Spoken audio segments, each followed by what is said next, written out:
चलिए हम लोग करंट अफेयर फुल पत्ती वाली क्लास में अधवार्ष की करंट अफेयर में अब सम्मेलन, बैठक और कॉन्फ्रेंस के बारे में जानते हैं। कौन सा सम्मेलन कहाँ हुआ, बैठक कहाँ हुआ, कॉन्फ्रेंस किस जगह हुई, इस के बारे में हम लोग जानते हैं। जिसमें सबसे पहले है vibrate vibrate Gujarat global summit. 10 जनवरी को प्रधानमंत्री नरेंद्र मोदी ने वाइब्रेट गुजरात ग्लोबल समिट विश्व 22 का उद्घाटन किया। यह शिखर सम्मेलन का केवल 10वां संस्करण था, जिसे 10 से 12 जनवरी 2022 को महात्मा मंदिर, गांधीनगर, गुजरात में आयोजित किया गया। इस सम्मेलन का थीम क्या है? आत्मनिर्भर गुजरात से आत्मनिर्भर भारत तक। इस सम्मेलन का वाइब्रेट गुजरात ग्लोबल सम्मेलन का थीम क्या है? आत्मनिर्भर गुजरात से आत्मनिर्भर भारत तक। पहली बार 5 देश, जिसमें रूस, मोजाम्बिक, मॉरिशस, नेपाल, स्लोवेनिया के राष्ट्राध्यक्ष और शासनाध्यक्ष ने इस शिखर सम्मेलन में शामिल हो भाग लिए। सम्मेलन के दौरान हेलीपैड प्रदर्शनी केंद्र गांधीनगर में vibrate Gujarat global trade show में यह आयोजित किया गया। यह सम्मेलन देशों और राज्यों को अपने क्षेत्र में निवेश को अवसर को बढ़ावा देने के लिए सेमिनार आयोजित कर मंच प्रदान किया गया। वाइब्रेट गुजरात ग्लोबल समिट एक द्विवार्षिक कार्यक्रम है, जिसकी परिकल्पना 2003 में नरेंद्र मोदी के नेतृत्व में की गई थी। ई प्रशासन पर 24वां राष्ट्रीय सम्मेलन तेलंगाना सरकार के सहयोग से भारत सरकार के प्रशासनिक सुधारों और लोक शिकायत विभाग तथा केंद्रीय इलेक्ट्रॉनिक और सूचना प्रौद्योगिकी मंत्रालय ने 7 से 8 जनवरी 2022 को ई प्रशासन के 24वें राष्ट्रीय सम्मेलन का आयोजन किया। तेलंगाना की राजधानी हैदराबाद में आयोजित इस सम्मेलन की थीम है भारत का टेकेड महामारी के बाद विश्व में डिजिटल प्रशासन है। वर्ष 2021 के ई गवर्नेंस के लिए राष्ट्रीय पुरस्कार 6 श्रेणियों में केंद्रीय, राज्य और जिला स्तरों के साथ अकादमिक तथा शोध संस्थाओं और सार्वजनिक उद्यमों द्वारा ई गवर्नेंस के क्षेत्र में की गई पहल को दिया गया है। पुरस्कार में 12 स्वर्ण, 13 रजत और 1 ज्यूरी पुरस्कार शामिल है। होमलैंड सिक्योरिटी डायलॉग के बारे में जानते हैं। जो होमलैंड सिक्योरिटी डायलॉग, जो कि 13 जनवरी 2022 को भारत और अमेरिका के अधिकारियों के बीच होमलैंड सिक्योरिटी डायलॉग का आयोजन किया गया।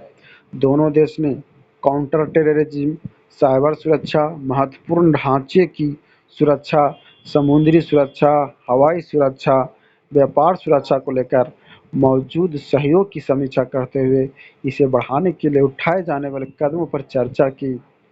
दोनों देश ने इस पर सहमति जताई कि होमलैंड सिक्योरिटी डायलॉग के तहत कानूनी प्रवर्तन, ग्लोबल सप्लाई चेन की सुरक्षा, हवाई सुरक्षा, खोजी सहयोग पर मौजूद सब ग्रुप आने वाले महीनों में अलग-अलग बैठक करेंगे।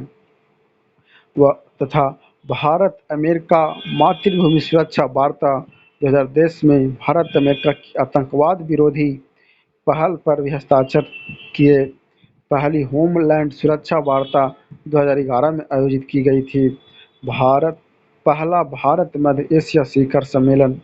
भारत के प्रधानमंत्री नरेंद्र मोदी ने 27 जनवरी 2022 को पहले भारत मध्य एशिया शिखर सम्मेलन की मेजबानी की।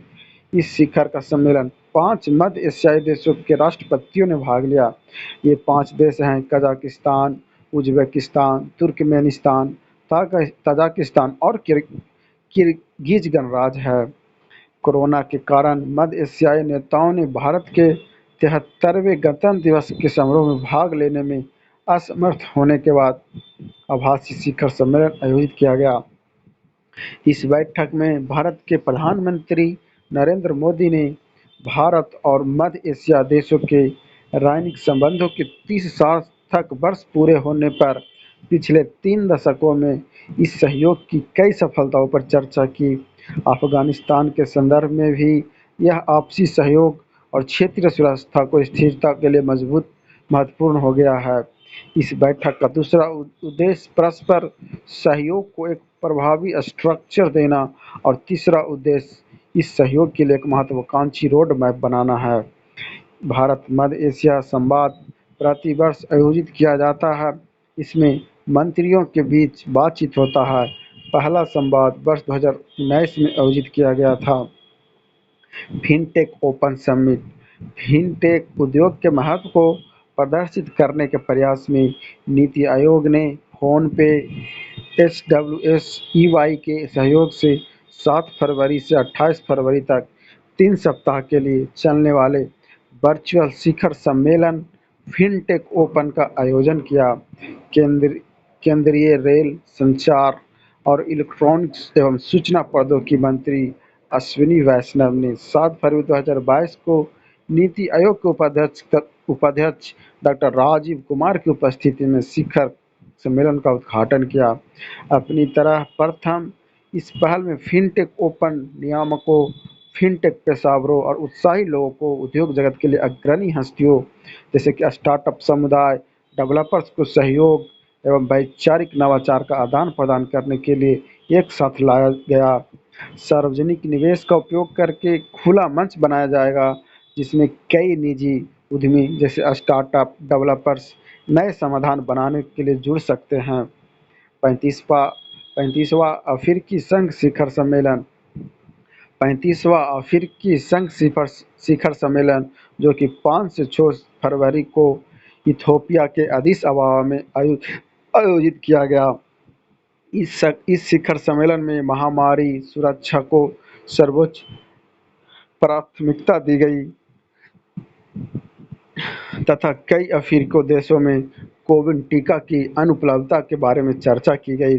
अफ्रीकी संघ विद्रोह और तख्तापलट के कारण संस्थागत विफलताओं का सामना कर रहा था। इस तथ्य के कई सदस्यों ने व्यापक रूप से सहमति व्यक्त भी की। शिखर सम्मेलन की घोषणा में जाहिर किया गया कि केवल 11% अफ्रीकी को ही टीके का पूर्ण खुराक दी गई। फिलिस्तीन चाहता है कि अफ्रीकी संघ इजरायल के पर्यवेक्षक का दर्जा वापस ले ले। अफ्रीकी संघ एक महाद्वीपीय निकाय है जिसमें अफ्रीकी महाद्वीप के 55 सदस्य देश शामिल हैं। इस वर्ष 1963 में स्थापित अफ्रीकी एकता संगठन के स्थान पर आधिकारिक रूप से जुलाई 2002 में दक्षिण अफ्रीका के डरबन में गठित किया गया था। अफ्रीकी संघ का सचिवालय कहाँ? अदिस अबाबा में स्थित है। 21वां विश्व सतत विकास शिखर सम्मेलन 2022 16 से 18 फरवरी के बीच डिजिटल माध्यम से नई दिल्ली, भारत के वैश्विक सतत विकास सम्मेलन का आयोजन किया गया। यह ऊर्जा और संसाधन संस्थान का एक वार्षिक कार्यक्रम है। इस वार्षिक सम्मेलन का 21वां संस्करण है। इस वर्ष सम्मेलन का थीम है towards a resilient planet, insurance a sustainable and equitable future है। Towards a resilient planet, ensuring a sustainable and equitable future है। इस शिखर सम्मेलन में जलवायु परिवर्तन, सतत उत्पादन, ऊर्जा संक्रमण और संसाधन सुरक्षा सहित कई मुद्दों पर चर्चा की गई। इसके अतिरिक्त इस शिखर सम्मेलन में एक्ट फॉर अर्थ मैनिफेस्टो और act for earth strategy paper का शुभारंभ भी किया गया। विश्व सतत विकास शिखर सम्मेलन किसी विकासशील देश द्वारा आयोजित अपनी तरह का इकलौता आयोजन है। इसमें संपूर्ण विश्व से राजनीतिज्ञों, विशेषज्ञों, शोधकर्ताओं और शिक्षाविदों को आमंत्रित किया जाता है। परामर्श 2022 संस्कृति और संसदीय कार्य राज्य मंत्री अर्जुन राम मेघवाल ने बीकानेर जिले में स्कूली बच्चों के लिए परामर्श 222 कैरियर काउंसलिंग वर्कशॉप का लॉन्च किया। इस वर्कशॉप में बीकानेर जिले के 1000 से अधिक स्कूली बच्चों को 1 लाख छात्रों ने भाग लिया, जो कि अब तक की सबसे बड़ी कैरियर कार्यशाला थी। इस कार्यशाला का आयोजन श्रम और रोजगार मंत्रालय के राष्ट्रीय कैरियर सेवा संस्थान एडू माइलस्टोन नामक शैक्षणिक स्टार्टअप की मदद से किया गया था। इस कार्यशाला में न केवल छात्रों के लिए शिक्षा प्रशिक्षण और कैरियर कार्यशाला भी शामिल थी तथा एक ऑनलाइन और ऑफलाइन कैरियर मूल्यांकन के साथ साथ भाग लेने वाले सभी छात्रों के लिए एडू माइलस्टोन की डिजिटल कैरियर लाइब्रेरी तक पहुंच भी शामिल है। भारतीय मंदिर वास्तुकला का अंतर्राष्ट्रीय सम्मेलन देवायतनम भारत सरकार के संस्कृति मंत्रालय के अंतर्गत भारतीय पुरातत्व सर्वेक्षण ने कर्नाटक के हम्पी में देवायतनम भारतीय मंदिर वास्तुकला का एक लंबी यात्रा विषय पर 25 से 26 फरवरी के बीच 2 दिवसीय अंतर्राष्ट्रीय सम्मेलन का आयोजन किया। केंद्रीय संस्कृति पर्यटक पूर्वोत्तर क्षेत्र के विकास मंत्री जी किशन रेड्डी ने सम्मेलन का उद्घाटन किया। सम्मेलन का उद्देश्य है मंदिर के दार्शनिक, धार्मिक, सामाजिक, आर्थिक, तकनीकी, वैज्ञानिक, कला और स्थापत्य पहलुओं पर विचार विमर्श करना है। सम्मेलन में नगर, बेसर, द्रविड़ और कलिंग जैसी अन्य मंदिरों वास्तुकला के विभिन्न शैलियों के विकास पर प्रगति पर संवाद का आयोजित किया गया। सम्मेलन का उद्देश्य विद्वान और छात्रों को समान रूप से रुचि पैदा करना कि हमारी विरासत को सीखना, उनका सम्मान करना है। वन ओसट समिट 11 फरवरी को प्रधानमंत्री नरेंद्र मोदी ने एक वीडियो संदेश के माध्यम से वन ओसट समिट के उच्च स्तरीय खंड का संबोधन किया। इस शिखर सम्मेलन का यूनाइटेड किंगडम, जर्मनी, जापान और दक्षिण कोरिया और कनाडा के कई अन्य राष्ट्राध्यक्षों और सरकारों द्वारा भी संबोधित किया गया।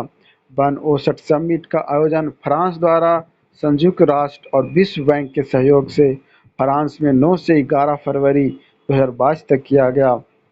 यह शिखर सम्मेलन राजनीतिक नेताओं और सभी हितधारकों को मूर्त, साहसिक कार्रवाई, योग पहल और प्रतिबद्धताओं के साथ साथ निर्णायक योगदान देने का भी अवसर प्रदान करेगा।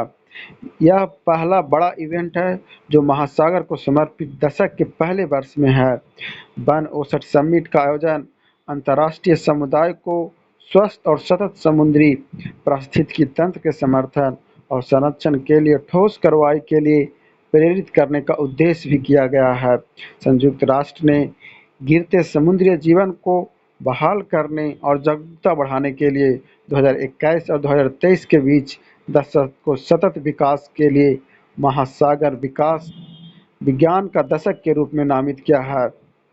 शंघाई सहयोग संगठन क्षेत्रीय आतंकवाद विरोधी संरचना की बैठक 16 से 19 मई तक नई दिल्ली में शंघाई सहयोग संगठन क्षेत्रीय आतंकवाद विरोधी संरचना की बैठक की गई।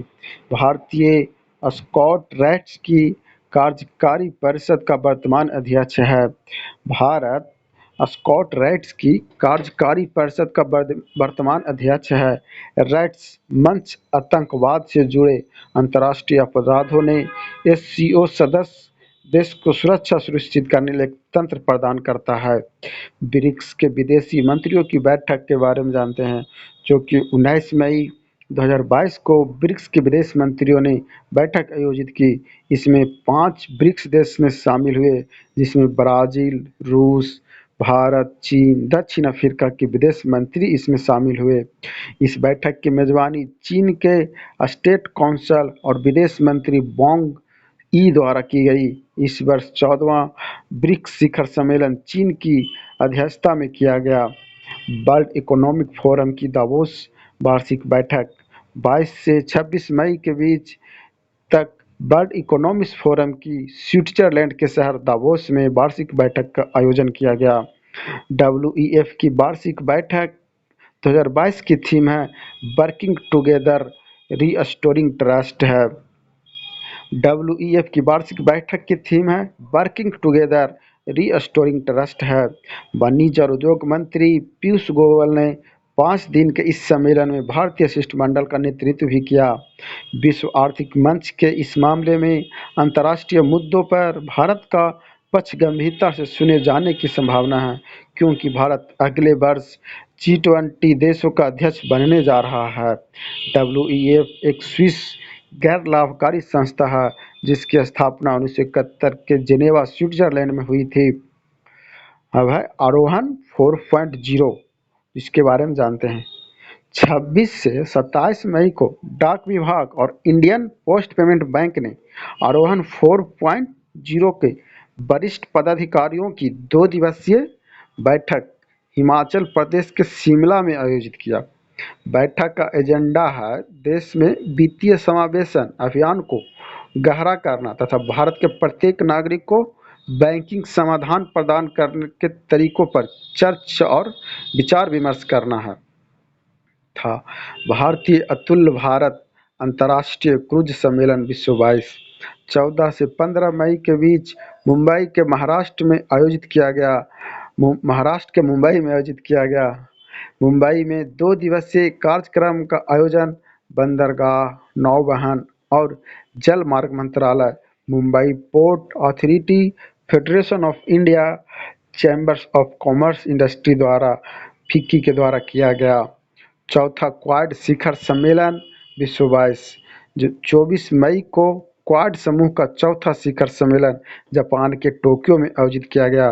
टोक्यो क्वाड शिखर सम्मेलन का 0.7 थीम्स पर आधारित है: शांति और स्थिरता, कोविड और वैश्विक स्वास्थ्य सुरक्षा, इंफ्रास्ट्रक्चर, साइबर सुरक्षा, क्वाड फेलोशिप, अंतरिक्ष एवं समुद्री डोमेन जागरूकता के बारे में है। टोक्यो में हुए सम्मेलन में इंडो पैसिफिक क्षेत्र की समस्याओं के साथ साथ रूस यूक्रेन के युद्ध की भी बात हुई। क्वाड फेलोशिप कार्यक्रम, क्वाड देश के नेताओं ने क्वाड फेलोशिप कार्यक्रम की शुरुआत की। इसके समूह के 4 सदस्य देश ने अगली पीढ़ी के वैज्ञानिक और प्रौद्योगिकी पेशेवरों के बीच संबंध स्थापित करने के लिए तैयार किया गया। यह अपनी तरह का पहला छात्रवृत्ति कार्यक्रम है। इस फेलोशिप कार्यक्रम के तहत प्रतिवर्ष छात्रों को छात्रवृत्ति दी जाएगी। इस साल क्वाड समूह के प्रत्येक छात्र के 25 छात्र को चुना जाएगा और इस छात्रवृत्ति के माध्यम से 4 देशों के 100 विद्यार्थियों को हर वर्ष एक दूसरे के देशों में अध्ययन करने का मौका मिलेगा। भारत के प्रधानमंत्री नरेंद्र मोदी ने क्वाड नेताओं के शिखर बैठक में हिस्सा लेने के लिए 23 मई 2022 को जापान के 2 दिवसीय यात्रा भी की थी। क्वाड का 5वां शिखर सम्मेलन 2023 में ऑस्ट्रेलिया में आयोजित किया जाएगा और क्वाड का स्थापना 2007 में हुई थी। इसके 4 राष्ट्र शामिल हैं जिसमें है संयुक्त राज्य अमेरिका, भारत, ऑस्ट्रेलिया और जापान। स्वास्थ्य शिखर सम्मेलन 5 से 7 मई के बीच राष्ट्रीय स्तर पर स्वास्थ्य शिखर सम्मेलन का आयोजन किया गया। इसकी अध्यक्षता केंद्रीय स्वास्थ्य मंत्री मनसुख मांडविया ने की। यह 3 दिवसीय सम्मेलन गुजरात के केवड़िया में स्टैच्यू ऑफ यूनिटी में आयोजित किया गया। इसमें सभी राज्य और केंद्र शासित प्रदेश के स्वास्थ्य मंत्री भाग लिए। अब G20 बैठक विश्व 23 विश्व की प्रमुख अर्थव्यवस्थाओं के प्रभाव वाली समूह G20 की बैठक में भारत विश्व 23 में भारत के जम्मू कश्मीर में होगी। केंद्रीय शासित प्रदेश प्रशासन ने बैठकों के समग्र समन्वय के लिए 23 जून को 2022 के 5 सदस्यीय उच्च स्तरीय समिति का गठन किया। सितंबर 2021 में केंद्रीय वाणिज्य एवं उद्योग मंत्री पीयूष गोयल G20 के लिए भारत का शेरपा नियुक्त किया गया। केंद्रीय वाणिज्य एवं उद्योग मंत्री पीयूष गोयल को G20 के लिए भारत का शेरपा नियुक्त किया गया था। नीति आयोग के पूर्व CEO अमिताभ कांत जी ने G20 के नए शेरपा होंगे और भारत 1 दिसंबर 2022 से 30 नवंबर 2023 तक G20 की अध्यक्षता करेगा।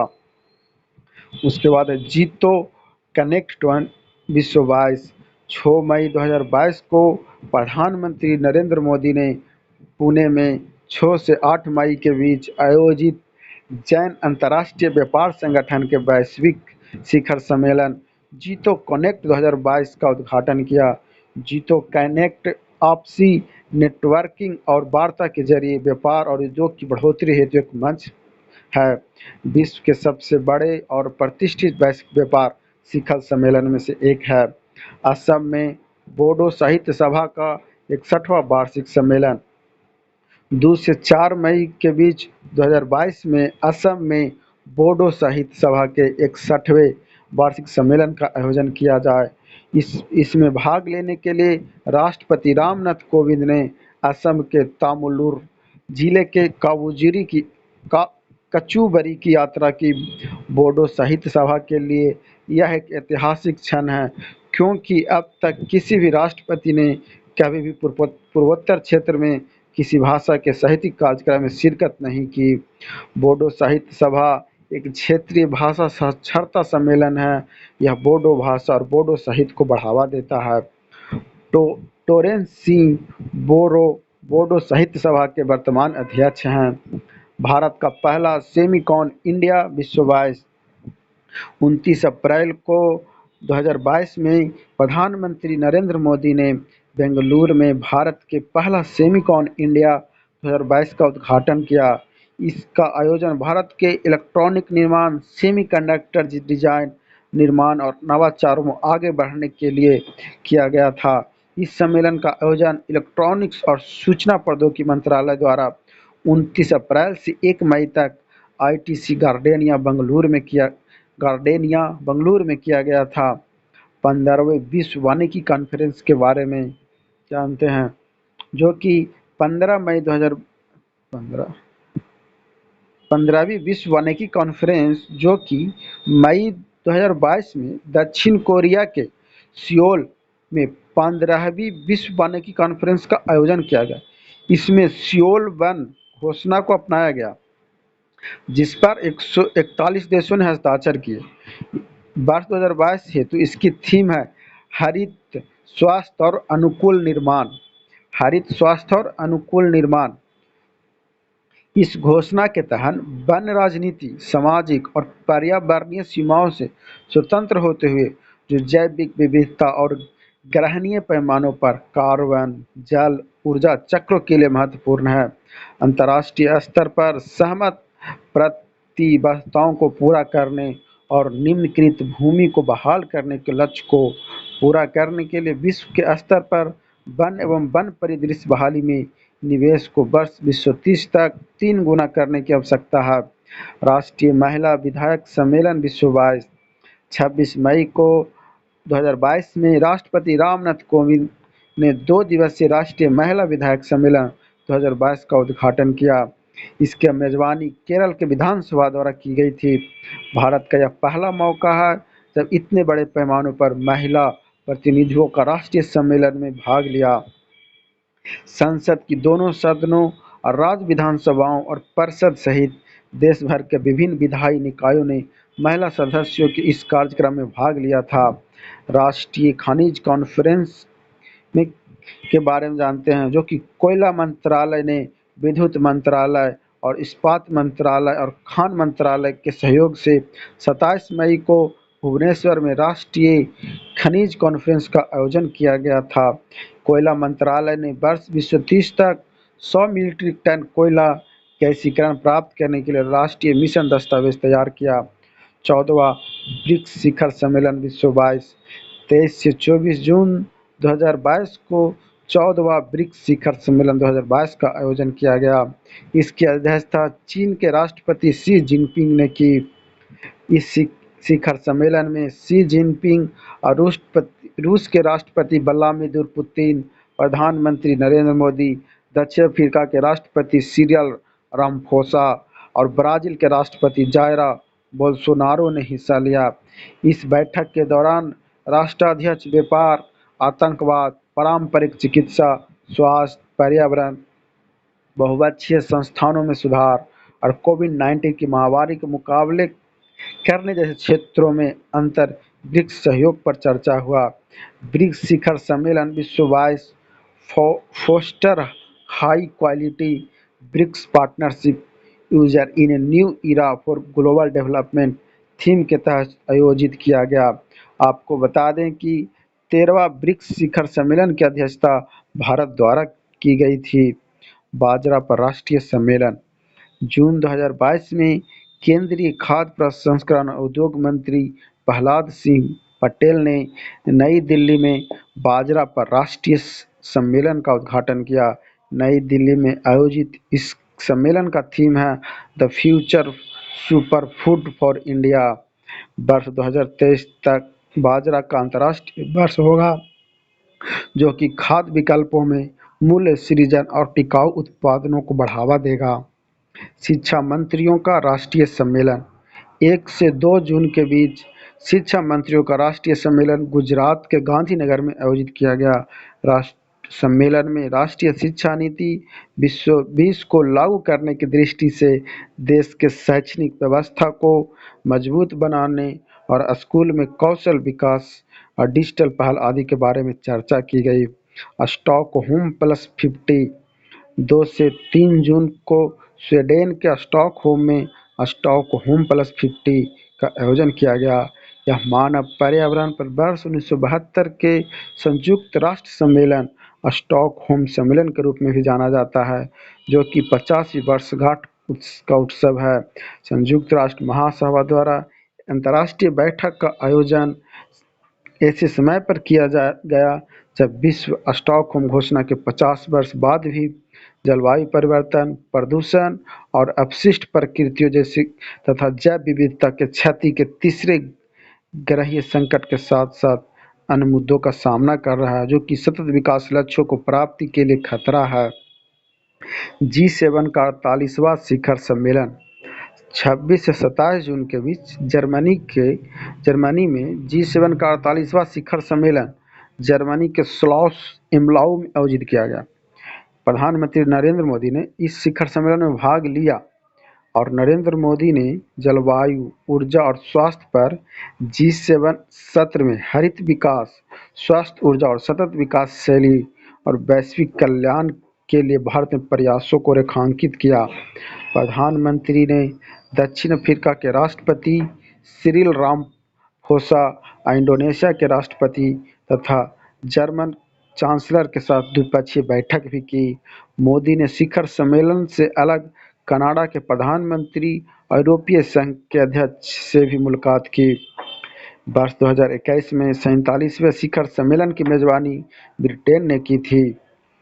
World summit of information society 2022 31 मई से 3 जून तक केंद्रीय संचार राज्य मंत्री देवुसिंह चौहान ने स्विट्जरलैंड के जिनेवा में world summit of information society के समारोह में भाग लिया, जहां भारत ने बहुपक्षीय और द्विपक्षीय संपर्क के दौरान अपने दूरसंचार कौशल का प्रदर्शन किया। यह भागीदारी भारत के अंतर्राष्ट्रीय दूरसंचार संघ परिषद के अध्यक्ष के रूप में विश्व 23 से 26 के लिए पुनर्विचार का संपन्न हुआ। 19वां सांग्री-ला डायलॉग 10 जून से 12 जून के बीच सिंगापुर में 19वां सांग्री-ला डायलॉग आयोजन किया गया। इस वार्षिक सम्मेलन में इंडो पैसिफिक क्षेत्र के करीब 40 देश के राष्ट्राध्यक्ष, मंत्री, सैन्य कमांडर और स्कॉलर्स ने हिस्सा लिया। भारत की तरफ से नौसेना की पूर्वी कमान के commanding in chief vice admiral Vishwajit Das Gupta ने हिस्सा लिया था। सांग्री-ला वार्षिक संवाद एशिया के महत्वपूर्ण रक्षा शिखर सम्मेलनों में से एक है, जहां देशों के प्रतिनिधि क्षेत्र की सबसे महत्वपूर्ण सुरक्षा चुनौतियों पर चर्चा करते हैं। इस वर्ष 2002 में ब्रिटिश थिंक टैंक IISS द्वारा सिंगापुर के सरकार के समर्थन में लॉन्च किया गया था। सांग्री-ला डायलॉग को आधिकारिक तौर पर एशिया सुरक्षा शिखर सम्मेलन के रूप में जाना जाता है। मुख्य सचिवों का पहला राष्ट्रीय सम्मेलन 16 और 17 जून के बीच हिमाचल प्रदेश के धर्मशाला में मुख्य सचिवालय ने पहले राष्ट्रीय सम्मेलन का आयोजन किया। इसकी अध्यक्षता प्रधानमंत्री नरेंद्र मोदी ने की तथा केंद्र और राज्य सरकारों के बीच साझेदारी को मजबूत करने के एक दिशा निर्देश पर महत्वपूर्ण कदम उठाया। सम्मेलन में केंद्र सरकार और सभी राज्यों के केंद्र शासित प्रदेश और विषयगत क्षेत्रों का प्रतिनिधित्व करने वाला 200 से अधिक लोगों ने भाग हिस्सा लिया। आसियान देशों के विदेश मंत्रियों की बैठक 16 से 17 जून को पहली बार भारत ने आसियान देशों के विदेशी मंत्रियों के साथ बैठक की।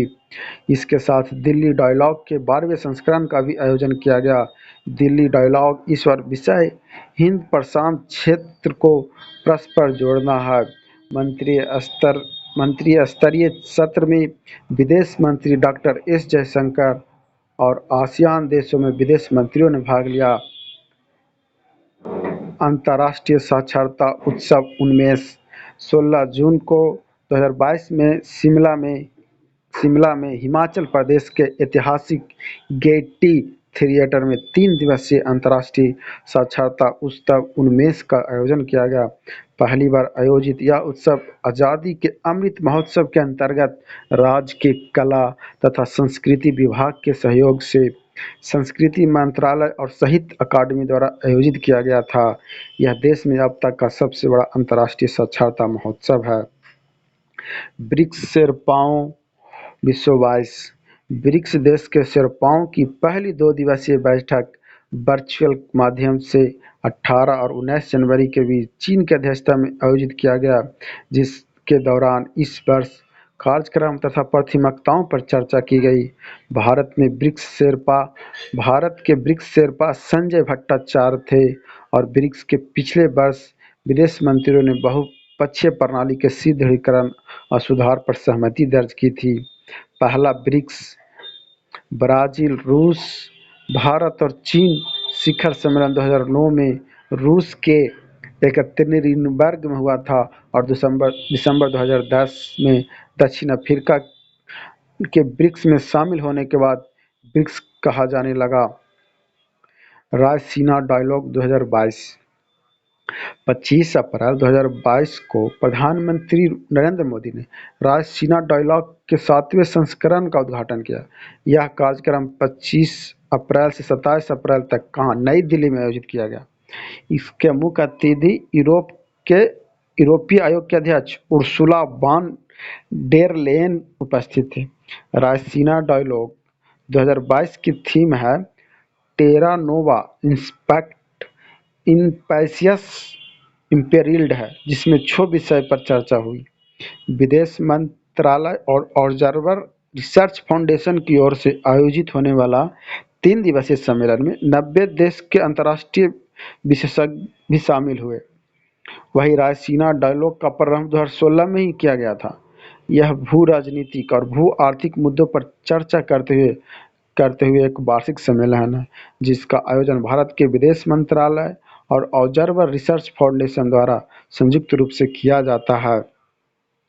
भारत अमेरिका 2+2 वार्ता 11 अप्रैल को भारत और अमेरिका के मध्य 2+2 मंत्री स्तरीय वार्ता वाशिंगटन, अमेरिका में आयोजित की गई। यूएस इंडिया 2+2 वार्ता मंत्री स्तरीय वार्ता के इस चतुर्थ संस्करण में अमेरिका की ओर से वहां के विदेश मंत्री एंटनी जे ब्लिंकन और रक्षा सचिव लॉयड जे ऑस्टिन ने तथा भारत की ओर से रक्षा मंत्री राजनाथ सिंह और विदेश मंत्री डॉक्टर एस जयशंकर ने भाग लिया था। इससे पहले 2+2 स्तर की आखिरी बातचीत अक्टूबर 2020 में नई दिल्ली में संपन्न हुई थी। दोनों देशों के बीच पहली 2+2 वार्ता वर्ष 2018 में ट्रंप प्रशासन के दौरान हुई थी। इस वार्ता से पूर्व भारत के प्रधानमंत्री नरेंद्र मोदी और अमेरिकी राष्ट्रपति जोसेफ आर बाइडेन के बीच एक आभासी सम्मेलन का भी आयोजित किया गया था। भारत वन स्थिति रिपोर्ट 2021 13 जनवरी 2022 को केंद्रीय पर्यावरण, वन और जलवायु परिवर्तन मंत्रालय ने भारतीय वन सर्वेक्षण द्वारा तैयार की गई भारत वन स्थिति रिपोर्ट जारी की। वर्ष 2021 में भारत वन स्थिति रिपोर्ट का 17वां प्रकाशन है। इस रिपोर्ट में वन एवं संसाधनों के आकलन के लिए भारतीय दूरसंवेदी उपग्रह रिसोर्ट सेट 2 से प्राप्त आंकड़ों का प्रयोग किया गया। रिपोर्ट में सटीकता लाने के लिए आंकड़ों की जांच हेतु वैज्ञानिक पद्धति अपनाई गई। भारतीय वन रिपोर्ट 2021 के अनुसार 2019 के आकलन की तुलना में देश में कुल वन और वृक्ष आवरण में 2,261 वर्ग किलोमीटर की वृद्धि हुई। इससे वनावरण क्षेत्र में 15,040 वर्ग किलोमीटर और वृक्षावरण क्षेत्र में 721 वर्ग किलोमीटर की वृद्धि देखी गई। देश में वनों एवं वृक्षों की आच्छादित कुल क्षेत्रफल 8,09,537 वर्ग किलोमीटर 80.9 मिलियन हेक्टेयर है, जो कि भौगोलिक क्षेत्रफल का 24.62% है। और कुल भौगोलिक क्षेत्रफल का वनावरण क्षेत्र क्षेत्र जो कि है 7,13,789 वर्ग किलोमीटर है, जो कि कुल भौगोलिक क्षेत्रफल का 21.7% है। कुल भौगोलिक क्षेत्रफल का वृक्षावरण क्षेत्र 95,748 वर्ग किलोमीटर है, जो कि कुल भौगोलिक क्षेत्रफल का 2.91% है। इस रिपोर्ट के मुताबिक 17 राज्य और केंद्र शासित प्रदेश का 33% से अधिक भौगोलिक क्षेत्र वन आच्छादित हैं। वन क्षेत्रफल में वृद्धि में शीर्ष राज्य जो कि पहला स्थान पर आंध्र प्रदेश है, 647 वर्ग किलोमीटर की वृद्धि। दूसरा पर है तेलंगाना, 632 वर्ग किलोमीटर की वृद्धि। और तीसरा पर ओडिशा जो कि 537 वर्ग किलोमीटर की वन क्षेत्रफल में वृद्धि। सर्वाधिक वन क्षेत्रफल वाले राज्य मध्य प्रदेश 77,493 वर्ग किलोमीटर। दूसरा पर अरुणाचल प्रदेश है जो कि 66,431 वर्ग किलोमीटर। छत्तीसगढ़ है जो कि 55,717 वर्ग किलोमीटर है। न्यूनतम वन क्षेत्रफल वाले राज्य में पहला स्थान पर हरियाणा है जो कि 1603 वर्ग किलोमीटर है। दूसरा स्थान पर पंजाब है जो कि 1847 वर्ग किलोमीटर वन है। और गोवा में है 2244 वर्ग किलोमीटर वन क्षेत्रफल है। सर्वाधिक वनावरण प्रतिशत वाले राज्य में मिजोरम जो कि 84.53%, अरुणाचल 79.33% और मेघालय 76% है। न्यूनतम वनावरण प्रतिशत वाले राज्य हरियाणा 3.63%, पंजाब 3.67% और राजस्थान 4.87% है। केंद्र शासित प्रदेश में दादर नगर हवेली और दमन द्वीप में 21,387 वर्ग किलोमीटर वन और जम्मू कश्मीर और लद्दाख में 2,272 वर्ग किलोमीटर है। और चंडीगढ़ में 227 वर्ग किलोमीटर ही है। मैनग्रोव वन देश में कुल मैनग्रोव कवर तटीय वन क्षेत्र 4,992 वर्ग किलोमीटर और 2019 की तुलना में मैनग्रोव कवर में 17 वर्ग किलोमीटर की वृद्धि देखी गई है। उड़ीसा में 8 वर्ग किलोमीटर, महाराष्ट्र में 4 वर्ग किलोमीटर और कर्नाटक में 3 वर्ग किलोमीटर की वृद्धि हुई है। My channel.